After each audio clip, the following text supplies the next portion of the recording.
Hang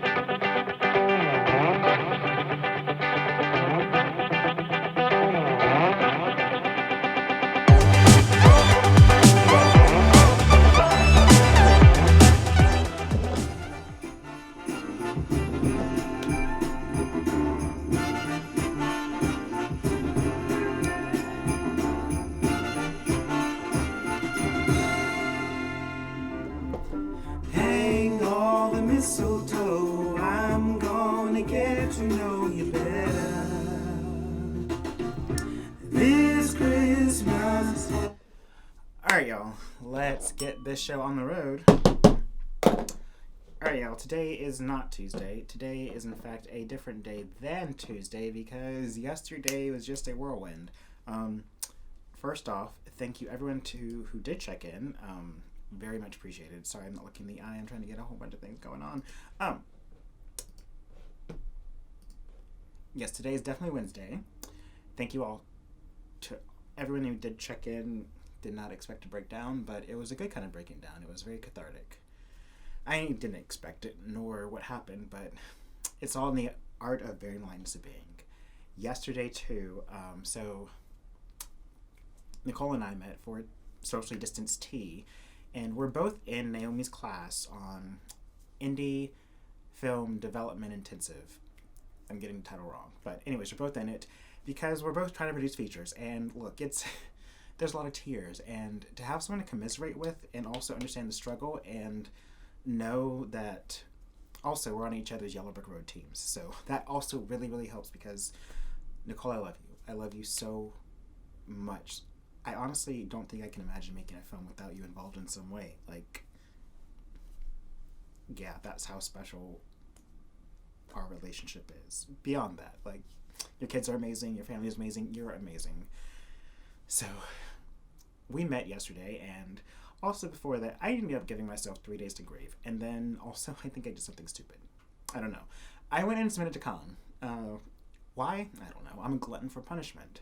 But first, your top 5 things for today. Alright, the United Kingdom gives first COVID-19 vaccine doses. A retired British shop clerk received the first shot in the country's COVID-19 vaccination program on Tuesday, start of an unprecedented global immunization effort intended to offer a route out of the pandemic that has killed 1.5 million people. Ethiopia's forces shoot at, detain UN staffers in Tigray. From Nairobi, Kenya, Ethiopia's security forces shot at and detained United Nations staffers as they tried to reach a part of the embattled Tigray region. I hope I'm pronouncing that right. A senior official said Tuesday, and he blamed the UN staffers for trying to reach areas where they were not supposed to go. And out of Fort Hood, 14 soldiers were fired, suspended over violence at base. Army leaders are firing or suspending 14 officers and enlisted soldiers at Fort Hood, Texas, and ordering policy changes to address chronic leadership failures at the base that led to a widespread pattern of violence, including murder, sexual assaults, and harassment.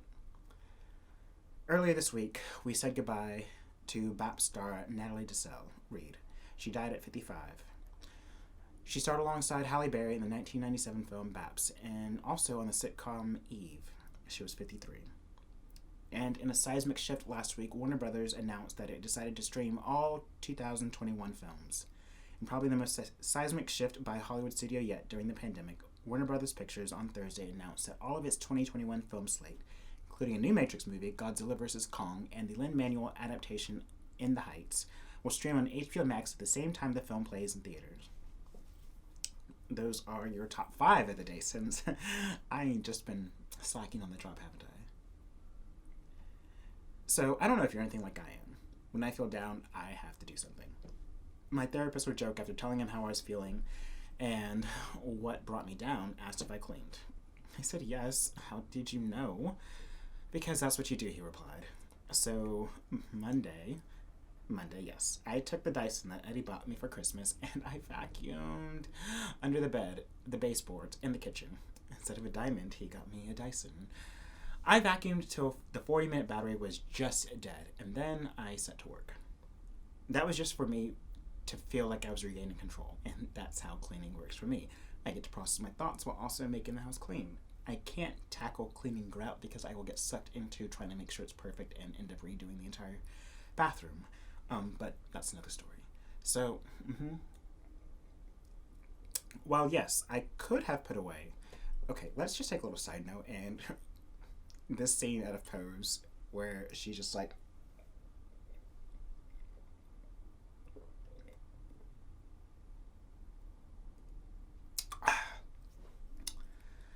that scene. I'm gonna turn that into a meme. Um, well, wow. That felt oddly good. Yes, I could have put away my laundry instead of all the other cleaning. I'm not fully there yet. That's putting away laundry is a lot different than vacuuming and mopping the house. Like, putting away laundry is commitment. Like, the other stuff you could stop at any room, but once you start putting away laundry, like, you kind of have to finish it. Again, another conversation with my therapist. No, I went to work on the waltz. So I started working on my mood board for the film. Ideas, outfit ideas, and selections for key scenes to take to Hillary. I'm not gonna lie, I like working as an art director on my films. I mean, it's only my second, but so much is communicated in the art selections, from set designs to costumes to everything. And having, so you have your art director, and then you have the person right under them. I can't remember however that goes, but Crystal Kim, I really hope that you will agree to work on the waltz as my set designer and work in tandem with me as art director and help me design a cohesive message for the film. But the very nonverbal cues of the film are taken from art direction, and you can tell when a film has good art direction because there is a distinct style to the film, from details you don't even think about, like in a period piece, like telephones in The Shape of Water, to the stenographer pads in Mank, to the outfits chosen in La La Land, and how all those things help to set a tone for the movie. So, I fired up Mila Note, because if you've not met me, then you don't know that I love Mila Note.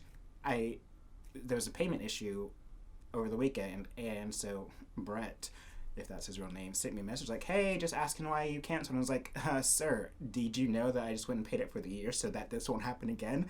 Love Mila Note. I cannot recommend it enough. Like, it's just amazing. So I fired up Mila Note because it works the way my mind does. Like, you can create boards here, you can create boards there, you can have notes, you can bring in pictures, you can bring in files to reference whatever you're doing, and then it's just all contained, and then you can make columns and ideas and arrows that go to things and planning. So I began pouring over dresses and outfits for Claire, Dave, Annalise, and Sydney. I typed out their personalities and their signs and how I'd love for their style to evolve through the film. That is a language I excel in. And in doing that kind of work, I can focus my energies on outcomes I can change. I was sad, but now is the time to focus on how to improve, aka perseverance. And there was a time for all of it. Just like, look, grief is grief.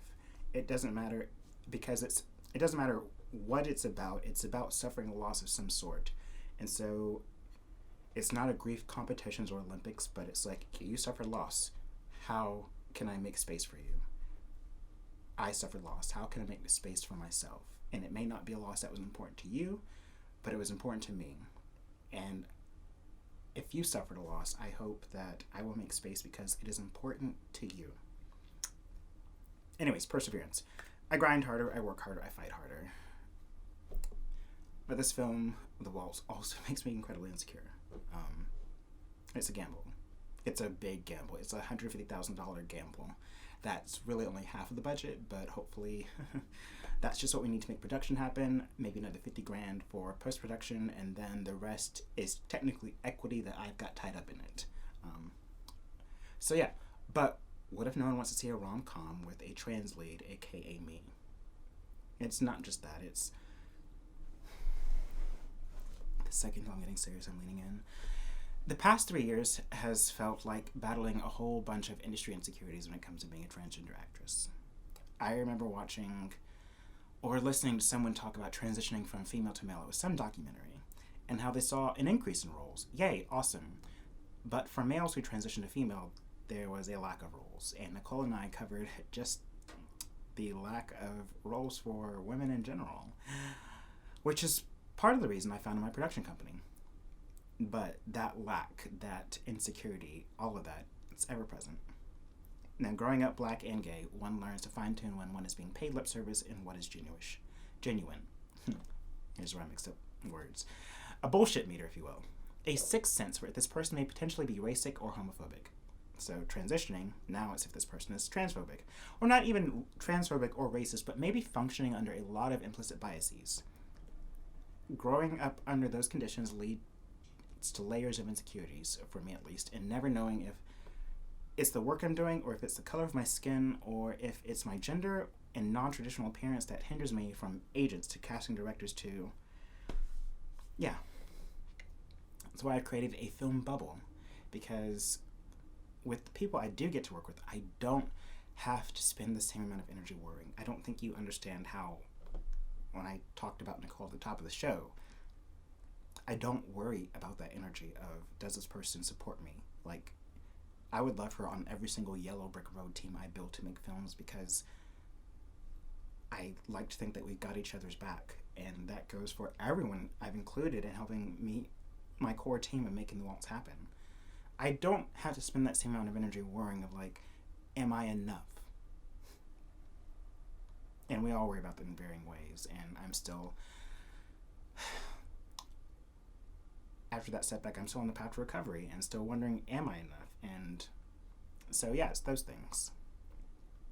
So I worry when I submit myself to parts, or if when I don't hear from my agent, don't get me started on that, or if I don't get a call back, if it was because of the work I'm doing, or being trans.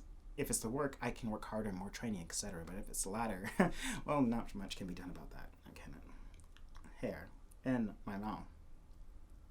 Ugh.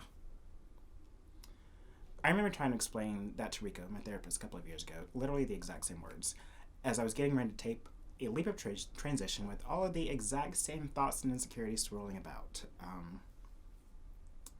And not gonna cry, I had to burp. You would think it would get better in time, but like Leona Lewis sings, another underrated artist. But yeah, creating my own work, it empowers me. It makes me feel like I have control. And look, I know I said a whole bunch of stuff about the casting process, and I've worked both sides. Sometimes a person has all of the work there. They put in all the work, and they're just not the right fit for the character. That I can handle. That is a production thing. But if it's being the first time that maybe a casting director has seen a trans person apply for what would presumably be a cisgender role, but if it just says female, then you're assuming all females, and here you have this trans woman coming in, and you're like, oh, I didn't expect that. This is so unexpected. I guess, maybe, let's see. And it's like, let's make the world a better place so that representation is increased, so it's not the first time, and it's putting trans men and women, actors and actresses, in the same category. It's not a, ooh, let's reserve this. I think you know what I'm getting to. A lot of words. Yeah. So I created my own work, and I say that because I am incredibly proud of what I'm doing. And hopefully, in my own small way, I'm contributing to widening perceptions and biases so a future young trans actor or actress, or act-they, won't be plagued by the demon of insecurity just because they're trans. Perhaps pour that energy into something else, like things you can control. But really, enough of me babbling. Because I got a meeting. So, as always, keep bearing lights of being. I love you all. And if you're free Friday, come join Clorinda and I in Mass. Come join me and Clorinda and me in Mass. We're setting intentions for the new year. All right. Love you all. Let's leave out with a song. And as we trim the tree, how much fun it's gonna be together.